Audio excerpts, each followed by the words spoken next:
Igang dalawang patay sa magnitude 6.8 na lindol na yumanig sa Mindanao kaninang hapon. Ang mga biktima nadaganan ng konkretong pader. Naramdaman ang pagyanig sa iba't ibang bahagi ng Mindanao. At mula sa General Santos City, Saksi Live, si Abby Caballero ng GMA Regional TV, 1 Mindanao. Abby? Igan, niyanig ng magnitude 6.8 na lindol ang Sarangani, Davao Occidental kaninang hapon lang. Naramdaman ang pagyanig sa ilang lugar dito sa Mindanao. Ano? Ang building gagawin yun.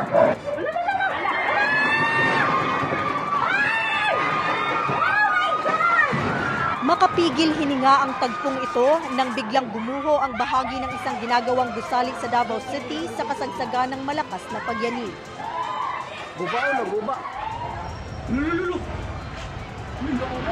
Ayon sa pulisya, umuga ang gusali habang lumilindol at bumagsak ang counterweight nito sa ground floor.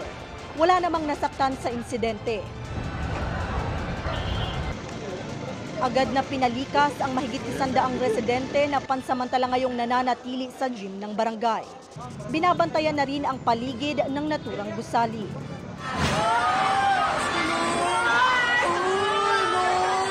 Binalot din ng takot at hiyawan ang isang mall sa General Santos City nang unti-unting magbagsakan ang mga bahagi ng kisame at tila laruang umuugoy ang mga ilaw sa gitna ng pagyanig. Isang lalaki ang nasaktan matapos tumalon mula sa ikalawang palapag dahil sa takot. Nagkagulo naman ang ilang residente ng Barangay Labangal nang bigla umanong mag-low tide at biglang bumalik ang tubig sa baybayin matapos ang pagyanig. Sa Barangay San Isidro, may mag-asawa na nasawi matapos umanong madaganan ng konkretong pader ayon sa mga pulis. Patuloy ang investigasyon sa insidente. Ramdam din ang pagyanig sa Coronadal City. Ang bahagi ng pader doon nagkaroon ng uka dahil sa lindol. Agad namang rumisponde ang ambulansya para tulungan ang ilang nakaramdam ng pagkahilo. Sa Cotabato, naudlot ang isang training dahil din sa pagyanig. Sa bayan ng Malapatan sa lalawigan ng Sarangani, nagkalat sa daan ang malalaking tipak ng bato kasunod ng lindol. Ayon sa FIVOX, umabot sa magnitude 6.8 ang lindol na naitala ang epicenter sa dagat ng Sarangani Island sa Davao Occidental. Tectonic daw ang pagyanig na naramdaman sa malaking bahagi ng Mindanao, kabilang na ang Zamboanga City, Basilan, Sulu, Maguindanao at Bukidnon. Sunod-sunod yung mga aftershocks, but we would expect usually aftershocks are 1 degree lower than the main shock when it comes to magnitude. So we would expect magnitude around magnitude 5.8. Aftershocks would last from several days to several weeks. Wala naman daw banta ng tsunami sa bansa kasunod ng pagyanig. Ayon kay Presidential Communications Office Secretary Cheloy Garafil, ipinag-utos na ni Pangulong Bongbong Marcos sa mga ahensya ng gobyerno na agad na umaksyon at tiyakin ang kaligtasan at kapakanan ng mga apektado. Igan, nakaranas din ng unscheduled power interruption ngayon dito sa General Santos City at nagpapatuloy ang line survey ng Socoteco 2 upang maibalik na ang kuryente. Samantala, agad namang nagsara ang mga mall at mga establishmento dito sa lungsod matapos ang nangyaring lindol. At live mula dito sa General Santos City para sa GMA Integrated News, Abby Caballero ng GMA Regional TV 1 Mindanao. Ang inyong saksi. Inakusahan ni dating Pangulong Rodrigo Duterte si House Speaker Martin Romualdez na nakipagsabwatan daw sa mga komunista para sa balak nitong tumakbong Pangulo. Tugon ni Romualdez, chismis lang yan at nakatuon daw siya sa tungkulin bilang Speaker. Saksi, si Salima Refran. Ang mensahe ni dating Pangulong Rodrigo Duterte sa Kongreso dahil umano sa pakikipag-alyansa ng liderato nito sa tinawag niyang mga komunista. Bantayan ninyo ang military pati pulis. Kayong nakapagkonsabo dyan sa Kongreso. Hindi ko kayo tinatakot. Pero bantayan ninyo ang military pati pulis. Ilan ang namatay na pinatay ninyo pulis pati militar. Pahaging pa ni Duterte, ang pakikipag-alyansa raw ni Romualdez ay para sa pagtakbo sa pagkapangulo sa 2028. Yung mga gustong ibigay mo na yung bayan sa kanila. And let us see what will happen to this country. Mag-experiment tayo. Ako, sabihin ko sa iyo, bumoto kayo. Ikaw, Romualdez, wag ka na mo. Ako na magkampanya sa iyo. Ngayon na. Gusto mong presidente. I'm not worried. You know why? Diyan yung military. Ito yung PMA. Ano lang yan, makalitil lang yan. Nagatingin yan ng kung saan papunta ang bayan natin. Kinuha ng mga mamamahayag ang reaksyon dito ni PNP Chief General Benjamin Acorda Jr. sa pagharap nito sa Senado kanina. Pero ang sinabi lamang niya, pwedeng alamin ko lang muna yung what particular details or particular role ng PNP na nababanggit kasi mahirap baka magkamali ako ng sagot po dyan. Si Romualdez sinabing bilang speaker, prioridad daw niyang itaguyod ang pagkakaisa at pagtutulungan sa lahat ng grupo sa politika. Isang tabi daw muna mga chismis at spekulasyon tungkol sa eleksyon at ituon ang pansin sa kung ano ang magagawa para sa pag-unlad ng bayan at pagsulong ng kapakanan ng mga Pilipino. Tungkol naman daw sa kanyang political aspirations, buo niyang pinanindigan ang kanyang papel bilang speaker. Ang kanyang focus daw ay ang kanyang kasalukuyang mga responsibilidad at hindi ang mga posibilidad sa mga eleksyon sa hinaharap. Hinihingan pa namin ng pahayag ang AFP. Sa sabpina naman para sagutin ang reklamong grave threats na inihain laban sa kanya sa Quezon City Prosecutor's Office, sabi ni Duterte, magpapakulong na lang siya dahil ino-oppress siya umano ni ACT Teachers Party List Representative Franz Castro ang nagsampa ng reklamo. Sagot ni Castro, Huwag siyang nagdadrama. At itong pag-oppress, wala tayong kakayahang ganon. Di po ako yung nang-oppress. Diba? Baka baliktad po yun. Diba? So siya yung may kakayahan na gawin po yun. ayon naman sa Makabayan Bloc na kinabibilangan ni Castro, imbis raw sagutin ni Duterte ang reklamo, ay nagbato pa ito ng panibagong banta. Pinag-aaralan daw ito ng legal team ng Makabayan Bloc. Para sa GMA Integrated News, Salima Rafran, ang inyong saksi. 4 sa 10 Pilipino ang gumagamit ng digital payment. Bate po yan sa datos ng Bangko Sentral ng Pilipinas. At target pang itaas ng gobyerno ang bilang na yan pagsapit ng 2028. Saksi, si Bernadette Reyes. Mapapa-bargain hunting na naman ang marami ngayong Pasko para raw hindi mabiktima ng mga mandurukot na posibleng sumabay sa dagsa. Si Christine, hindi na nagbibit-bit ng cash at gumagamit na lang ng e-wallet.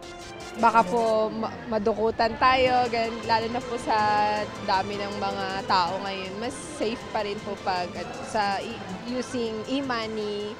Suki na rin ang cashless payment ng estudyanteng si Daphne. Ang pera niya accessible sa phone na pwede namang higpitan ng security. Merong fingerprint, passwords na kailangan i-require before makapag-send ng payment. Marami na rin nagtitinda ngayon na sanay na sa mas mabilis daw na cashless na bayaran. Makaiwas tayo sa makatanggap tayo ng mga fake na pera po. Mahirap po ma'am. Pumupunta po kami sa halimbawa sa katabi namin, magtatanong kami kung may sukli ba sila. Ayon sa Bangko Sentral ng Pilipinas, 4 sa kada 10 Pilipino ang gumagamit ngayon ng digital payment. Pero target raw ng pamahalaan na maitaas ang bilang na ito sa 70% sa taong 2028. Higit pa raw kasi sa pagiging mas ligtas ang pakinabang sa e-wallets. You don't have to bring a wallet, you just use your phone. Matutulungan sila nito na makapag-impok, mag-save. Nagkakaroon ng digital footprint. Diba? Nakikita nila kaagad yon. Napakahalaga niyan sa merchant. Hindi na sila magla-logbook. Pero wala mang physical na wallet na madudukot, kailangan namang tiyaking hindi maa-access ang inyong e-wallet account sa cellphone nyo man o sa ibang device. Huwag natin ibibigay yung ating personal identification number o PIN kung kahit kanino lang. Huwag natin ipapagamit yung account sa ibang tao. No? So, sa ganung paraan, magiging safe siya. Para sa GMA Integrated News, ako si Bernadette Reyes, ang inyong saksi.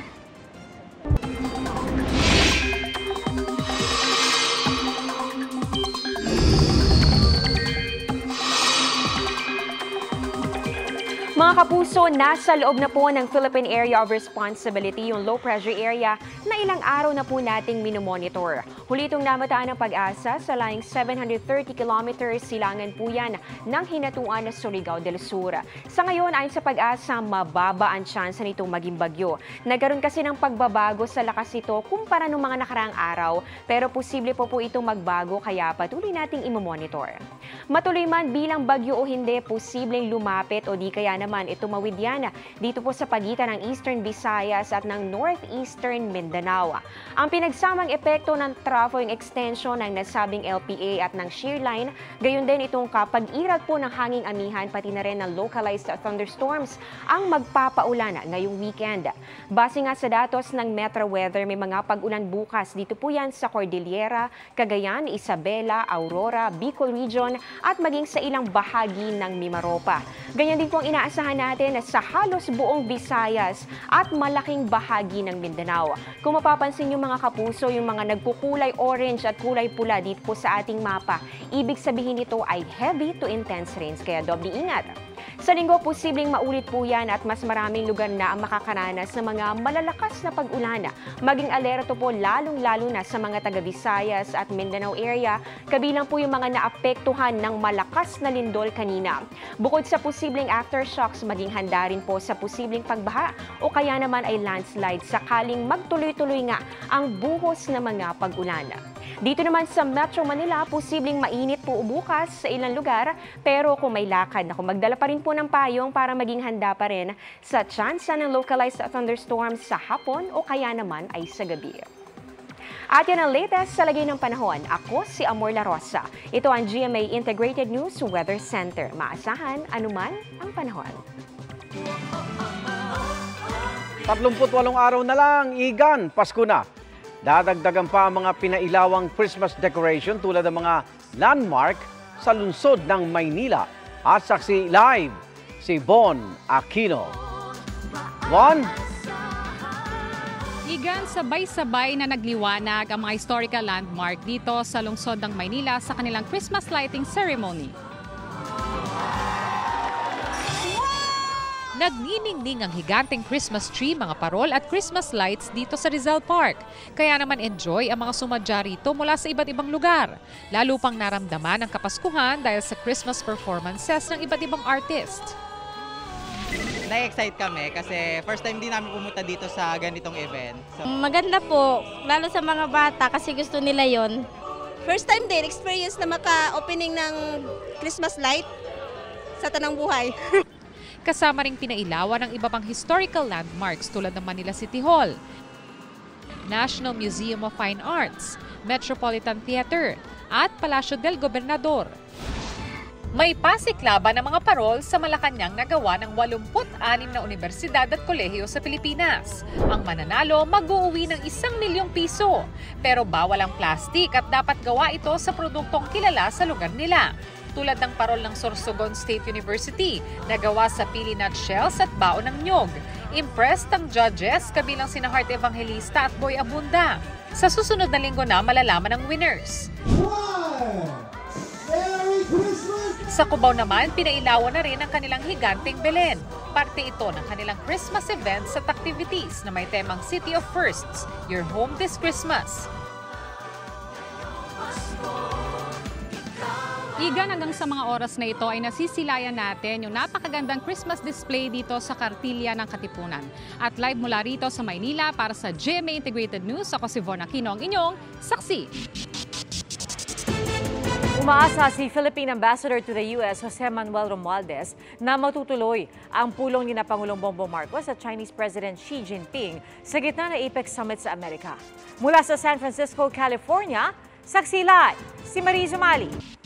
Maris? Pia, pasado alas 7 na ng umaga ngayon dito sa San Francisco, sa California. At ngayon nga ang huling araw ni Pangulong Bongbong Marcos dito sa San Francisco bago siya tumulak mamaya sa Los Angeles, California para sa iba pang mga aktibidad. Pero kaugnay dun sa ibinalita o sinasabi na pulong at unang sinabi ni Pangulong Bongbong Marcos na makakapulong sana niya si Chinese President Xi Jinping kahapon sa sidelines ng APEC Summit ay hanggang sa mga sandaling ito, kinukumpirma pa rin natin kung matutuloy ngayong araw. Bagamat sinabi nga ni Philippine Ambassador to the United States na talagang kumpiyansa sila na matutuloy ito ngayong araw. Naging puno naman ang schedule ni Pangulong Bongbong Marcos sa ikalawang araw ng APEC Leaders Summit dito sa San Francisco, sa California. Sa family photo na ito, sama-sama ang mahigit 20 lider na kalahok sa Asia-Pacific Economic Cooperation o APEC Leaders Meeting sa San Francisco, California. Kasama rito ang mga lider ng pinakamalalaking ekonomiya sa buong mundo, kabilang sina Chinese President Xi Jinping at US President Joe Biden, na kamakailan lang ay nagpulong sa sidelines ng APEC Summit. We're going to continue our commitment to diplomacy, avoid surprises, prevent misunderstandings. Stable relationship between the world's two largest economies is not merely good for the two economies, but for the world. A stable relationship. It's good for everyone. President Biden raised concerns regarding the PRC's dangerous and unlawful actions in the South China Sea and the East China Sea. He also made clear we will always stand by our allies. Nasa family photo rin si Pangulong Bongbong Marcos at sabi niya, magpupulong din sila ng Chinese President. I think that generally speaking, especially after my meeting with President Xi, which I'm going to have sometime today, after that we'll put together the ways forward because we are continuously trying to maintain the peace. Kasunod ito ng halos sunod-sunod na mga insidente ng panghaharas di umano ng China Coast Guard at Chinese militia sa Philippine Coast Guard sa West Philippine Sea. Again, we will get the view of the Chinese president on what we can do to bring down the temperature, to not escalate the situation in the West Philippine Sea. And we will put all of these together so as we'll be able to strategize for the near future on what the Philippines' role will be, or what is the proper Philippines role in the West Philippines. Hindi pa natutuloy ang pulong ayon kay Philippine Ambassador to the US, Jose Manuel Romualdez. Ang pulong kay President Xi, binanggit ni Pangulong Marcos nang talakayin ang pakikipag-usap niya kay US Vice President Kamala Harris. I was very interested to know what our assessment was on the situation in the West Philippine Sea. And I just went through the narrative of what had happened in the past few months. And we tried to discuss some of the ways forward. Pinirmahan din ng Pilipinas at Amerika ang 123 Agreement, kasundo ang papayag sa kumpanya sa Amerika na magdala ng nuclear energy technology sa Pilipinas. We see nuclear energy becoming a part of the Philippine energy mix by 2032. And we would be more than happy to pursue this path with the United States as one of our partners. President Marcos has set an ambitious goal, cutting the Philippines' greenhouse gas emissions by 75% by 2030 and increasing the production of clean energy so that 50% comes from renewable sources by the year 2040.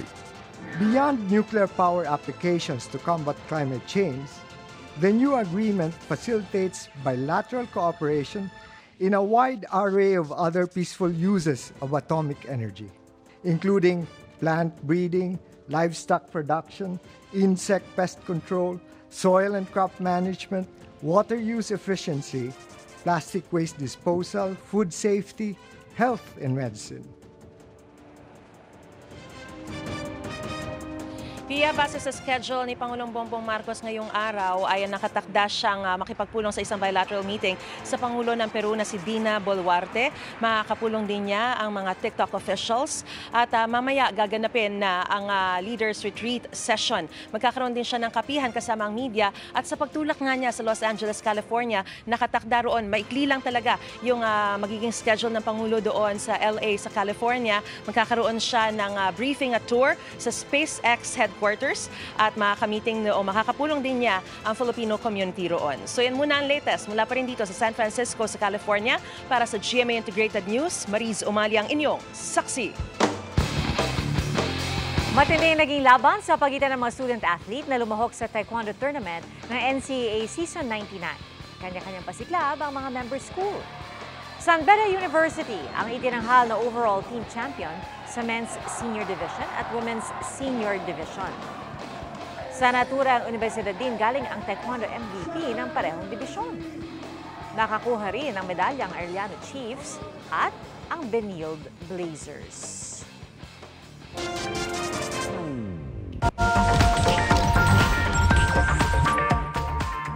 Pasabog na national costume ang ipinakita ni Miss Universe Philippines Michelle D.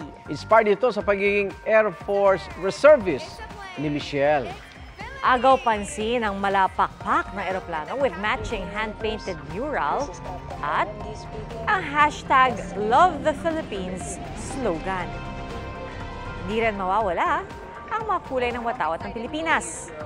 Nasa El Salvador na ang stepdad ni Michelle, pati ang mga kapatid niya para suportahan siya.